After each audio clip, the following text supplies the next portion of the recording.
네, 잠시 한번 기도하겠습니다. 하나님 아버지, 오늘도 저희가 예배 자리에 나왔습니다. 이 자리에서 하나님 저희들을 붙들어 주시고 말씀을 통하여 하나님 또 말씀하여 주시며 우리 각자에게 필요한 은혜를 허락하시며 우리가 더욱 온전한 믿음으로 주와 동행하는 기쁨을 누리게 인도해 주시옵소서.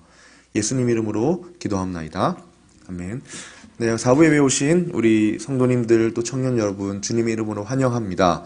옆에 계신 분들과 한번 인사하고 시작했으면 좋겠습니다. 믿음으로 승리하세요 하고 인사하겠습니다. 믿음으로 승리하세요. 네, 원치 않으시나요? 조금 더 힘찬 목소리로 한 번 더 인사하겠습니다. 믿음으로 승리하세요. 자, 오늘 하나님 말씀은 요한복음 6장 16절에서 29절 말씀입니다. 요한복음 6장 16절에서 29절 한 절씩 교독하겠습니다. 저물매 제자들이 바다에 내려가서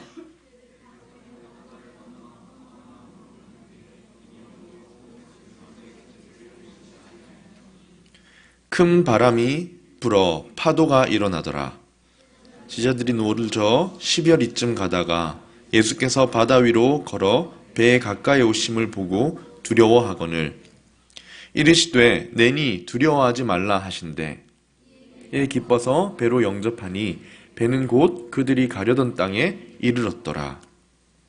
이튿날 바다 건너편에 서 있던 무리가 배 한 척 외에 다른 배가 거기 없는 것과 또 어제 예수께서 제자들과 함께 그 배에 오르지 아니하시고 제자들만 가는 것을 보았더니 그러나 디베랴에서 배들이 주께서 축사하신 후 여럿이 떡 먹던 그곳에 가까이 왔더라. 무리가 거기에 예수도 안 계시고 제자들도 없음을 보고 곧 배들을 타고 예수를 찾으러 가버나움으로 가서 바다 건너편에서 만나 라삐어 언제 여기 오셨나이까 하니 예수께서 대답하여 이르시되 내가 진실로 진실로 너희에게 이르노니 너희가 나를 찾는 것은 표적을 본 까닭이 아니오 떡을 먹고 배부른 까닭이로다. 썩을 양식을 위하여 일하지 말고 영생하도록 있는 양식을 위하여 하라. 이 양식은 인자가 너희에게 주리니 인자는 아버지 하나님께서 인친 자니라. 그들이 묻되 우리가 어떻게 하여야 하나님의 일을 하오리이까? 예수께서 대답하여 이르시되 하나님께서 보내신 이를 믿는 것이 하나님의 일이니라 하시니. 아멘. 여러분, 오병이어 사건은 저희가 주일학교 때부터 너무너무 많이 들었던 본문이지요. 작년에도 마가복음 강의하면서 오병이어는 들었습니다. 오늘 본문은 오병이어 사건 바로 직후에 있었던 일이거든요. 오병이어는 어렸을 때 들었던 내용과 참 많이 보면 볼수록 다른 또 새로운 더 깊은 의미가 있는 것 같습니다. 많은 사람들이 오병이어를 굉장히 중요하게 다루는 것은 또한 오병이어는 사복음서 모든 복음서마다 다 들어있는 이야기입니다. 어떤 기적에 대한 이야기는 여기 있고 저기 있고 이렇게 있을 수 있는데 물고기 2마리 보리떡 5개로 5,000명을 먹이셨다는 이 기적 이야기는 마태, 마가, 누가, 요한복음까지 다 들어있는 이야기입니다.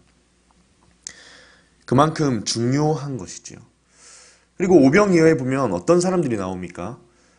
배고픈 사람들이 배불리 먹는 이야기가 나오지 않습니까? 이 배고픈 사람들이 예수님이 주시는 오병이어를 먹고 배불렀다. 그런데 이들의 문제는 그 표적만 봤지 예수님께 나오지 못했다. 이것이 문제였다는 말씀이었죠. 그러나 이제 배고픔에 대한 것은 사실 그렇게 쉽게 넘어갈 문제는 아닙니다. 배가 고프면 육신이 약해지면 정신도 약해지고 또 영적인 힘도 약해지지 않습니까? 배고픔은 참 힘든 일입니다. 금식 수련원 이런 데 가면 저도 들은 이야기인데요. 이제 예를 들어 한 2주 정도 금식을 하는 수련회에 가면 한 하루 이틀 정도는 사람들이 바닥에 딱 이렇게 앞바다리를 하고 또 무릎을 꿇고 기도를 한답니다. 그러다가 한 3일, 4일 지나면 점점 어디로 가겠습니까? 벽으로 가는 거죠. 벽에 기대기 시작하고 일주일이 지나면 그나마 앉아있는 사람도 드물대요. 이렇게 누워서 편안하게 기도하기 시작하고 아무리 금식 기도로 한다 하지만 배고픔이라는 것은 사람에게 굉장히 어려운 문제입니다. 많은 사람들이 오병이어의 기적을 맛보고 배부르게 해주신 예수님을 쫓아다닙니다. 자신의 필요를 위해서 쫓아다니는 거죠. 여러분, 우리의 배고픔은 무엇입니까? 우리에게는 무엇이 오늘 필요하신가요? 승진이 필요한 분도 계실 거고, 합격이나 어떤 직업이나 결혼이나 여러 가지 어떤 우리 삶에 필요한 필요들이 있을 것입니다. 자, 이 사람들이 예수님께 자신의 필요를 찾아왔다는 사실 자체가 얼마나 잘못됐는지는 잘 모르겠지만, 그들이 잘못된 것은 단지 그 필요에만 집착했다는 것 때문입니다. 여러분, 배고픔은 간단한 문제가 아니라고 말씀드렸습니다. 육신이 약해지면 영도 약해지고 무너지게 될 정도지요. 그러나 배고픔을 해결한다고 해서 우리 인생은 만족할 수가 없습니다. 목마름도 마찬가지입니다. 물을 마신다고 해결될 수 있는 존재가 우리가 아니지요. 그러나 생명의 물을 주신다 하셨고, 오늘 본문에서는 생명의 떡을 주시는 예수님을 소개하고 있습니다. 이 예수님을 만나야 우리는 단지 우리의 필요와 배고픔을 넘어서 영원히 살아가는 그 영생의 은혜와 영원히 배고프지 않는 예수님의 은혜를 만나게 되는 것입니다.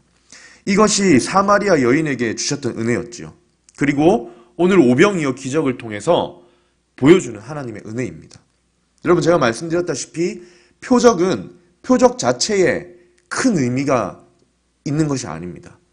표적을 통해 이것이 무엇을 의미하는가 하는 그 대상을 보도록 하는 게 표적의 목적이라고 했죠.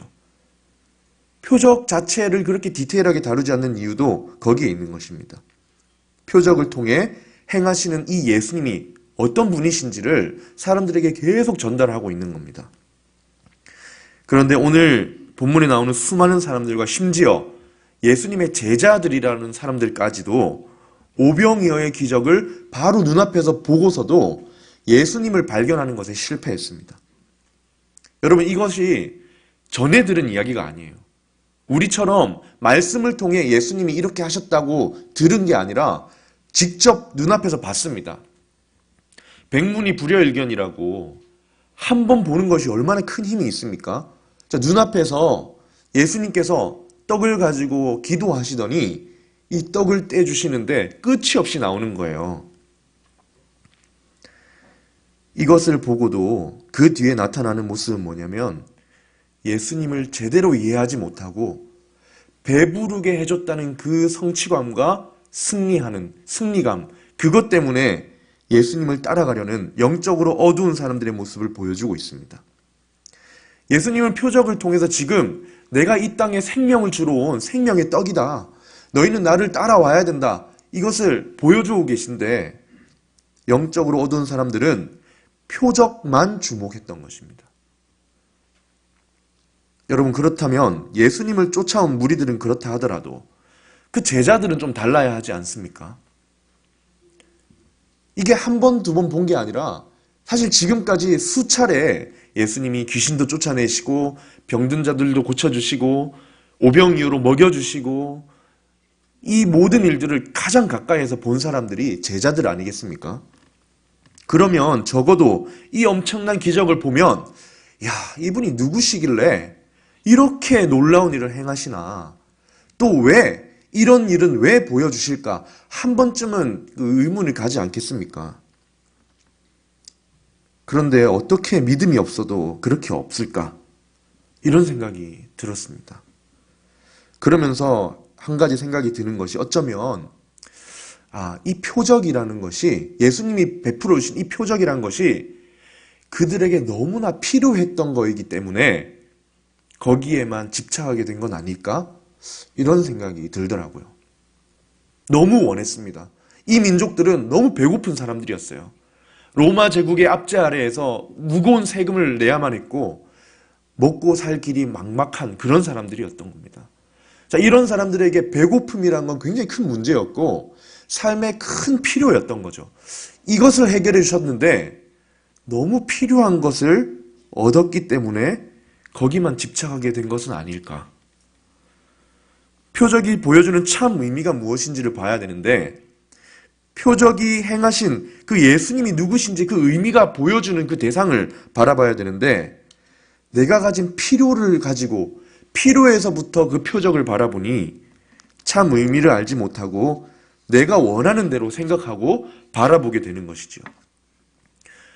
오늘 읽지 않았지만 앞에 있는 오병이어의 그 기적의 처음 시작에 보면 큰 무리가 따라왔다고 합니다. 이 큰 무리가 따라온 이유를 2절에서 이렇게 설명하는데요. 큰 무리가 따르니 이는 병자들에게 행하시는 표적을 보았기 때문이다. 여러분, 1차적으로 이 무리가 예수님을 따라온 이유는 예수님이 병든 환자들의 병을 막 고쳐주신 것을 보았기 때문입니다. 한 번 본 게 아니라 계속 본 거예요. 여기 시제가 미완료입니다. 그냥 한번 완료 시제로 끝이 아니라 계속해서 반복적으로 고쳐주시는 것을 반복적으로 봤던 것입니다. 그래서 예수님을 끈질기게 따라왔습니다. 이 가난하고 정치적으로 억압받고 자유가 없던 민족들이 병 고쳐주시는 예수님을 보면서 새로운 삶을 주시는 것을 본 겁니다. 그리고 따라왔던 사람들이 오늘 무엇을 봤습니까? 오병이어, 물고기 2마리와 보리떡 5개로 5,000명이 아니라 남자 5,000명이니까 최소한 10,000명이 되는 사람들을 배불리 먹이신 일을 본 겁니다. 병도 고쳐주시고 음식도 먹여주시고 자신들이 가장 애타게 갈급하게 찾고 배고파하던 일들을 예수님이 하나씩 채워주시는 걸 본 겁니다. 그래서 어떻게 하느냐면 오늘 보면 바로 앞에 14, 15절에 보면 그 사람들이 예수께서 행하신 표적을 보고 뭐라고 하냐면 참으로 세상에 오실 그 선지자구나. 그러므로 예수께서 그들이 와서 자기를 억지로 붙들어 임금으로 삼으려는 줄 아시고 혼자 산으로 떠났다라고 되어 있습니다. 여러분, 사람들은요 계속 표적을 보고 따라왔고 이 표적을 보니까 이런 사람이구나. 계속 표적만 합니다. 예수님이 베풀어 주신, 행하신, 자신들의 필요를 채워주신 그 표적에만 집착하는 것 같습니다. 그래서 유대인들은 어쩌면 우리가 기다리고 있던 구약 성경에서 말하던 모세와 같은 선지자가 다시 올 거라 했는데 바로 이분이 아닐까. 만나를 내려주신, 그 광야에서 만나를 내려서 사람들을 먹인 그 선지자가 바로 이분이 아닐까. 이집트에서 구출해내어서 완전한 자유를 주었던 모세와 같은 사람이 이분이 아닐까. 우리를 로마 제국의 압제로부터 구출해줄 사람이 이 사람이 아닐까. 계속 자신의 필요에 따라서 표적에 집중했던 것입니다. 표적과 음식과 독립과 이런 자신들의 필요에 주목했던 것이지요. 여러분, 배고픔은 해결되어야 됩니다. 해결되어야지요. 그것을 가지고 주님 앞에 나와야 됩니다. 우리 필요를 주님께 구해야 됩니다. 중풍병자를 고친 사건에도 보면 예수님을 전적으로 신뢰해서 그 중풍병 든 사람을 예수님 앞에 데려온 그 무모하고도 대담한 행동을 예수님은 칭찬하시거든요. 그들의 행위를 믿음의 표현으로 여겨주십니다. 그들의 믿음을 보시고 예수님은 치료를 허락하셨습니다. 여러분, 우리의 문제가 있으면, 필요가 있으면 주님께 가지고 나오는 것은 당연한 일입니다. 그런데 문제가 되는 것은 그 필요와 표적과 문제가 내 전부가 되어버리면 문제가 되는 것입니다. 표적이 전부가 되면 예수님이 안 보이기 때문입니다. 우리의 영혼은 어두워지고 계속해서 채워지지 않는 목마름과 두려움으로 반복되게 됩니다. 여러분, 우리의 모습은 어떻습니까? 이 말씀을 비추어 볼 때 우리 신앙에는 어떤 모습이 있습니까? 한번 생각해 보면 좋겠습니다. 오랫동안 내가 정말 필요로 하는 것은 무엇입니까? 내가 오랫동안 기도해온 것은 무엇입니까? 너무나 필요한 것에 집중한 나머지 그것을 주시고 그것으로 우리를, 예수님을 보게 하시고 우리의 믿음을 일으키셔서 이 광야 같은 세상에서 주님과 동행하게 이끄시는 예수님을 보지 못한 채 이거 필요하고 저거 필요한 그 필요에만 혹시 집착하진 않는지요? 예전에 제가 다녔던 교회에 이런 자매가 있었어요. 저도 그때는 그냥 이제 학생이었는데 이 자매가 모태신앙이고 교회 오래 다녔는데 교회 생활에 회의감이 든다는 겁니다. 왜 그러냐 했더니 이 자매가 하는 말이 내가 교회에 와서 무슨 유익을 얻는지 모르겠다 이렇게 이야기를 하더라고요. 교회에 오면 하나님이 나에게 뭘 주시는지 내가 얻는 유익이 뭔지 모르겠대요. 어떤 능력을 주시는지 모르겠답니다. 자기에는 그런 유익이 없는 것 같으니까 교회에 나와서 신앙생활을 해야 되는 이유를 잘 모르겠다. 그래서 나오기 싫다는 거예요. 여러분 어떻게 생각하십니까? 이 모습이야말로 예수님을 오해한 거 아닙니까? 그 표적을 행하시고 필요를 채우시는 예수님의 의도와 그분이 누구신지를 넘어서 바라봐야 되는데 유익이 뭔지, 필요가 뭔지, 응답이 뭔지, 채우시는 그 배부름이 뭔지, 우리를 독립시켜주시는 그 능력이 뭔지만 바라보고 있으면 주님을 바라보는 것을 방해하게 만드는 것입니다. 복음의 능력으로 변화되는 것을 가로막는 것이지요. 여러분 예수님은 기도를 들으십니다. 우리 머리털까지 다 세시고 우리의 필요를 다 아시지요. 우리를 돌보시며 우리 주님께 나아오는 자에게 엄청난 기쁨으로 인도하십니다. 그런데 그 표적과 필요가 전부가 되는 순간 우린 영적인 어둠 속에 빠져드는 것입니다. 마치 누가복음 15장에 나오는 탕자 이야기의 큰아들과 비슷하다는 생각이 들었습니다. 아버지의 아들로 있었지만 아버지는 보지 못하고 계속 아버지의 재산을 어떻게 받을 수 있을까? 어떻게 하면 인정받아서 그 재산을 좀 받아서 누릴까?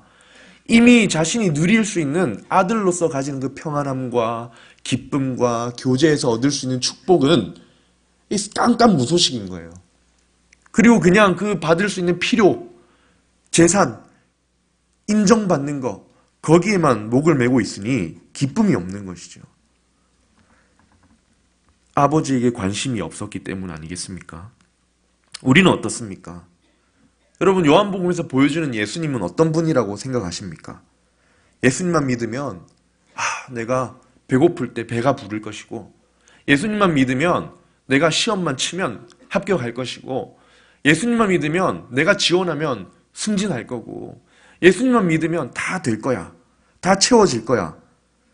이것이 우리의 믿음의 전부입니까? 아니죠. 그런데 오늘 예수님을 따라온 이 무리들에게는 이게 전부였던 것입니다. 표적에 주목을 하면 예수님을 제대로 보지 못합니다. 표적에 집착하면 늘 목이 마르고 배는 더 고픕니다. 온전한 기쁨을 누릴 수가 없습니다. 자기가 진정으로 필요한 것, 자기가 필요로 하는 것이 진정 그 실체가 무엇인지 모르고 나타나는 현상에 대해서 계속 목말라 하는 것이죠. 그래서 오병이어 기적을 경험한 사람들이 행한 일이 무엇입니까? 억지로 붙들어서 우리의 왕이 되어달라고. 자신들이 변화되어야 하고 주님 앞에 나와야 되는데 자꾸 왕이 되어달라고 붙들려고만 하는 겁니다. 왕만 세워지면 달라질 거라고. 자신들이 변화될 생각과 주님 앞에 더 진실한 마음으로 나올 마음이 아니라 그냥 왕을 세우면 뭔가 될 거라는 마음이었던 거죠. 이것이 2000년 전에 일어났던 비극이 아니라 오늘도 일어나고 있는 일입니다. 이 무리들은 그랬던 겁니다. 예수님의 제자들은 어땠습니까? 똑같았습니다. 예수님에 대한 지식이 없었습니다. 행하신 표적 자체만 보고 있었던 거죠. 그러니까 예수님이 어떻게 하시냐면 따로 혼자 산에 기도하러 가시고 제자들은 배를 타고 미리 너희들끼리 가버나움으로 건너편으로 건너가라고 하셨습니다. 그런데 말씀에서 우리가 읽었던 제자들의 형편이 참 기가 막힙니다. 말씀에 보면 날이 이미 어두웠다고 소개하기 시작합니다. 여러분 감이 좀 이상하죠? 마태복음에 보면 똑같은 병행 본문 마태복음에 보면 밤이었다라고 합니다. 이미 들어서 아시겠지만 밤, 어둠은 아주 영적인 어두움을 상징한다고 했습니다. 니고데모가 예수님을 밤에 찾아왔던 것과 가룟 유다가 예수님을 팔러 나갈 때 밤이었다. 이 밤과 어둠은 영적인 어두움을 직접적으로 묘사하고 있는 것입니다. 지금 제자들이 배를 타고 가는데 밤입니다. 뭔가 나올 것 같은 느낌 아닙니까? 굉장히 외로워 보이고 불안합니다. 그리고 또 하나가 더 강조되는 게 뭐냐면 그 배에 예수님이 부재하시다는 겁니다. 밤도 밤이지만 그들의 항해 중에 예수님이 안 계시다는 겁니다. 그들의 영적인 형편을 묘사하는 겁니다. 오병이어를 목격했던 수많은 무리뿐만 아니라 예수님의 제자들의 상태도 어두운 상태였던 겁니다. 그리고 또 어떤 일이 일어납니까? 곧 큰 바람이 불어서 파도가 일어났다라고 합니다. 밤 4경이었습니다. 우리 시간으로 하면 약 새벽 3시에서 6시 사이인데요. 이 시간이 되도록 날이 저녁이 되어서 아마 출발했지 않겠습니까? 한참 배를 저었는데 새벽 3시에서 6시가 되도록 바다 가운데서 더 나아가지 못하고 스스로 그 파도를 해결해 보려고 힘쓰느라 지쳐있는 모습입니다. 예수님 없이 떠난 배가 지금 어떤 어두움을 겪고 있는지를 보여줍니다. 이들의 영적인 무지함은 이 문제를 스스로 해결하려고 하다가 지쳐가고 있는 모습인 거죠. 그때 예수님이 산에서 기도하시다가 그 배를 보셨습니다. 아마 3시에서 6시니까 약간의 미명이 있을 때 시야를 허락했는지 모르겠습니다.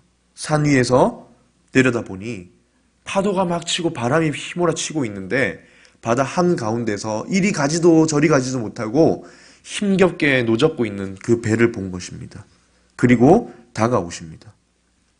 그런데도 제자들은 예수님이 가까이 계셔도 모르는 거예요. 여전히 두려워하고 스스로 해결해 보려고 노만 젓고 있습니다. 우리 영혼이 어두워지고 예수님에 대한 신뢰가 없어지면 이 두려움이 가득하게 되는 거죠. 사람이 두려워지고 내게 남아있는 이 기회가 얼마 없음이 두려워지고 시간에 쫓기게 되고 여러 가지 사람과 상황과 환경과 이 모든 것에 두려움을 가지게 될 수 있습니다. 표적이 우리의 전부가 되고 영적인 어둠 속에 예수님을 보지 못하고 그냥 껍데기만 가지고 신앙생활을 할 때 두려움이 가득해질 수 있습니다. 여러분, 그런 제자들에게 예수님이 어떻게 오셨습니까? 또 다른 배를 빌려 타고 오지 않으셨습니다. 예수님은 사람으로서는 도저히 할 수 없는 방법으로 오셨습니다. 물 위를 걸어 오신 거예요. 우리가 상상할 수 있는 어떤 방식이 아니라 완전히 하나님만 하실 수 있는 방식으로 다가오셨습니다.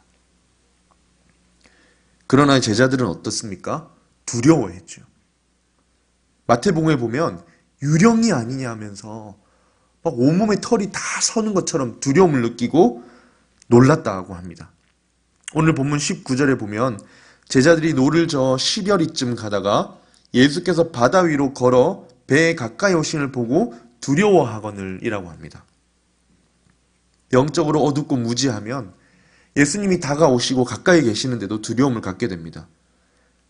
특히 마가복음 6장 52절 또 병행 본문인데요. 거기는 제자들의 마음을 이렇게 묘사합니다. 이는 그들이 그 떡 떼시던 일을 깨닫지 못하고 도리어 그 마음이 둔하여졌음이로라. 여러분, 이 제자들의 모습이 이렇습니다. 그런 제자들에게 예수님이 다가오셔서 말씀하시죠. 내니 두려워하지 마라. 그제서야 제자들은 예수님이 오셨구나. 예수님이 우리에게로 오셨구나. 기뻐하며 배로 영접했습니다. 그러자 곧 파도가 그치고 신기한 이적이 또 일어납니다. 그 바다 한가운데 있었는데 곧 건너편 가버나움에 도착해 있는 거예요. 예수님은 왜 이렇게 제자들을 먼저 가게 하시고 이런 어려움을 겪게 하셨을까요? 기회를 주셨던 겁니다. 이 제자들만큼은 예수님을 바로 이해하도록 기회를 주신 겁니다. 그들의 필요를 중심으로 해서 예수님을 찾아오는 것이 아니라 예수님께서 참모습을 보이시려고 제자들에게 찾아오십니다. 물 위를 걸어오신 겁니다. 출발할 때만 해도 예수님을 잘 몰랐던 제자들이 예수님을 오해했던 사람들이 예수님을 바로 볼 수 있도록 도와주십니다. 그래서 마태복음 14장 33절에 병행 본문인데요. 거기에 이렇게 나옵니다.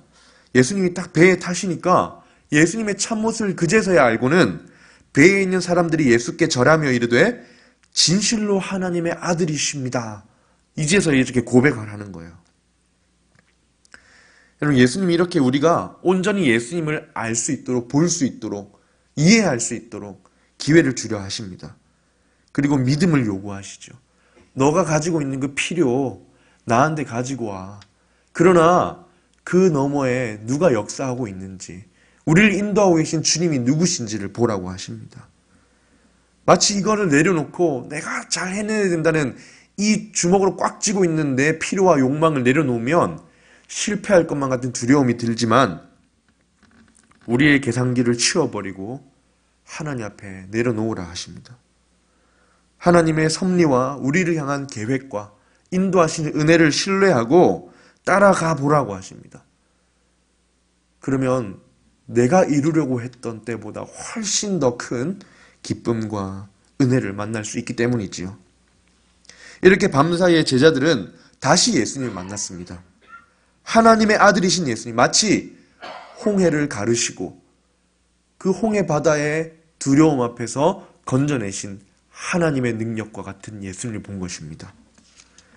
폭풍을 잠잠케 하시고 그들을 한순간 목적지였던 가버나움 항구로 도착하게 하셨던 예수님의 능력을 만난 것입니다. 여러분, 문제는 이 밤사이 일어난 일을 알지 못하는 집에 흩어져서 돌아갔던 무리들입니다. 다음 날이 되었습니다. 오병이어가 있던 그 다음 날 수많은 그 떡을 먹었던 사람들이 다시 그곳으로 몰려들었습니다. 다른 마을에서도 소문을 듣고 몰려들었습니다. 그리고 제자들이 이미 가버나움으로 갔다는 소식을 듣고 예수님도 곧 가시겠구나 라는 마음으로 배까지 빌려서 다 배를 가지고 왔습니다. 그런데 예수님이 안 계신 거예요. 분명히 예수님이 산에 가셨었는데, 그러면 빨리 가보자. 급히 가버나움으로 배를 띄워서 갑니다. 지난밤에 제자들에게 어떤 일이 일어났었는지 아무것도 모르는 사람들이 영적으로 어두운 상태 그대로 예수님께로 몰려갑니다. 자기들에게 병 고쳐주시고 먹을 거 주셨던 분이 안 계시니 찾아간 거죠. 제자들과 참 대조되는 모습입니다, 이제. 자, 그들이 갈릴리 호수 건너편 가버나움에서 예수님을 만나서 하는 첫 인사가 이렇습니다. 25절인데요. 바다 건너편에서 만나 랍비여, 언제 여기 오셨습니까? 여러분, 이제 제자들의 고백과 이 사람들의 인사는 굉장히 큰 차이가 나고 있습니다. 제자들은 예수님을 배에 모시면서 뭐라고 했습니까? 정말 하나님의 아들이십니다.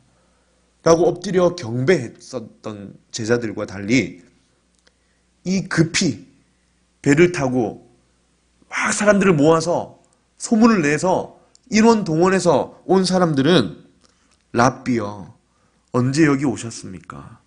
선생님, 우리에게 떡 주셨는데 왜 말씀도 없이 또 떠나가셨습니까? 왜 우리를 놔두고 가셨어요? 떡 주셔야 되는데. 이들에게 예수님은 여전히 자신의 필요를 채워주는 선생님인 겁니다. 예수님은 26절에서 언제 여기 오셨습니까? 라는 질문에 답하지 않으시고 그들의 속마음을 말씀하십니다. 내가 진실로 진실로 너희에게 이르노니 너희가 나를 찾는 것은 표적을 본 까닭이 아니오. 그러니까 표적을 보고 예수님을 본 이유가 아니고 떡 먹고 배부른 까닭이로다. 표적을 보고 예수님을 믿기 위해 찾아온 것이 아니라 떡을 먹고 배부르고 그 필요를 채워줘서 찾아왔다는 겁니다. 여러분, 우리도 어떤 필요와 어떤 표적과 예수님이 나타내신 어떤 능력, 응답에만 주목하고 집착하면 그걸 베풀어 주시는 예수님 앞에 마음으로 나아가기가 쉽지가 않습니다. 우리를 구원하시고 은혜를 베푸시고 돌보시는 예수님을 온전히 이해하지 못합니다. 예수님을 받아들이고 믿음으로 따를 때 주는 기쁨, 나를 변화시키는 그 복음의 능력을 모르고 계속 자기 필요에 목말라 하게 됩니다. 예수님은 표적을 행하셔서 제자들에게 내가 누군지 보여주셨습니다. 예수님은 우리에게도 예수님을 보여주십니다. 우리에게 응답하시고 은혜를 베푸셔서 우리가 예수님을 발견하도록 도우십니다. 그러나 그 표적 자체에 목적이 있는 것이 아니라 표적을 통해 더욱 예수님 앞에 가까이 나와 예수님과 동행하고 믿음으로 살아가기를 원하셔서 베풀어 주시는 것이지요. 여러분 혹시 예수님께 그토록 구했던 것, 간절히 구했던 것을 받지 못했다는 어떤 사실 때문에 마음으로 예수님을 거부하고 있는 사람은 없습니까? 그렇게 간절하게 구했는데 내 마음도 모르고 안 주셨다는 것 때문에 거기만 주목하는 바람에 예수님을 보지 못하고 계속 얻지 못했던 또는 얻고 싶은 그 표적에만 주목하고 있는 우리의 모습은 아닌지 모르겠습니다. 제가 군대에 있을 때 한 주일이 되어서 교회에 가려고 했어요. 교회를 가려면 당시 주일이니까 당직하고 있는 어떤 장교나 부사관에게 허락을 맡아야 했습니다. 근데 어느 주일에 허락을 받으러 갔는데 거기 당직 쓰고 있는 한 부사관이 못 간다는 거예요. 그러면서 너 하나님 믿냐고, 하나님 왜 믿냐고 막 물어보더니 하나님이 어디 있냐고 가지 말라는 겁니다. 그러면서 하는 말이 자기가 정말 옛날에 교회 열심히 다녔다는 거예요. 자기 어머니도 엄청난 그 신자였다는 겁니다.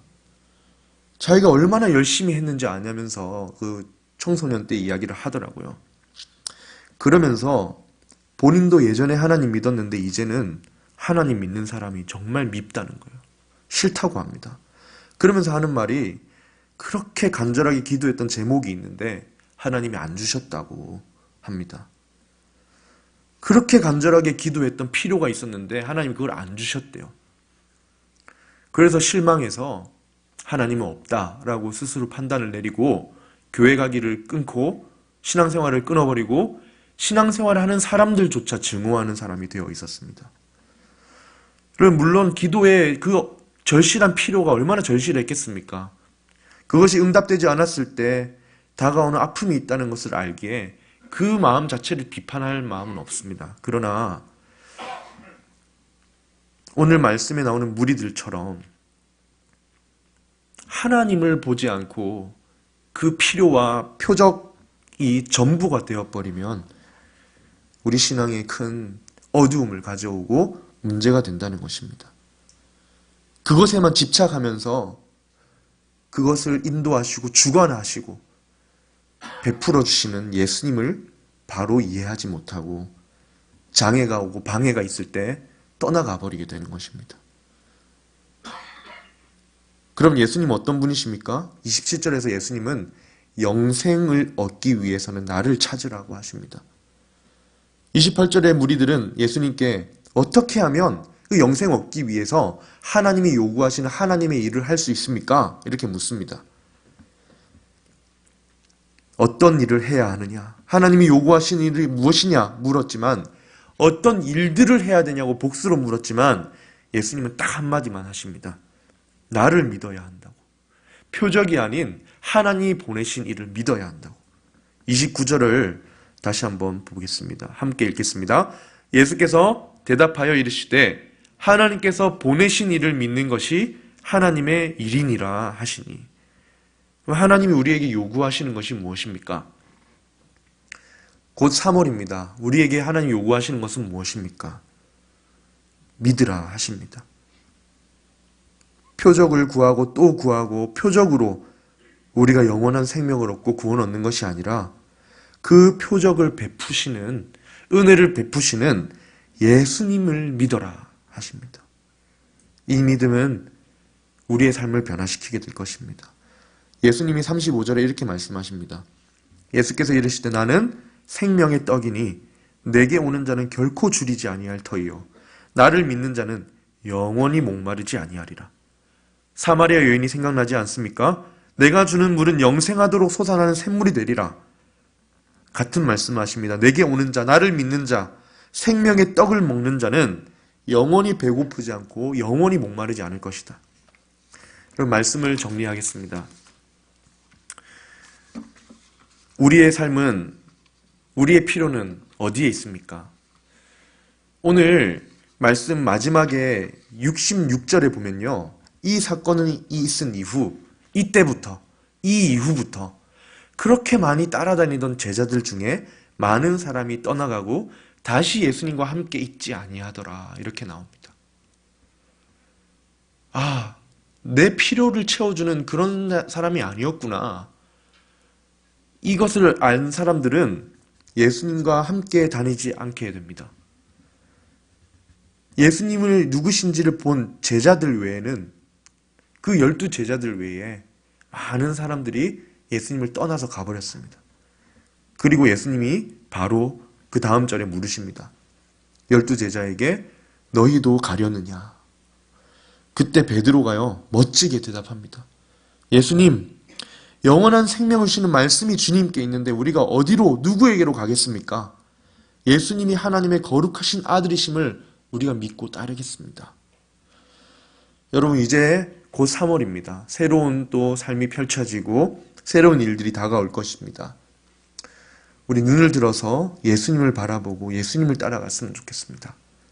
그분이 행하시는 표적을 따르는 것이 아니라 우리의 모든 것을 아시고 우리를 영원한 생명으로 인도하시고 완전히 용납하시고 너 내 거야. 내가 너를 붙들고 있어. 라고 하시는 예수님을 모시고 나아가는 우리의 삶이 되면 좋겠습니다. 우리에게 가까이 하시고 사랑의 손길로 우리를 인도하실 것입니다.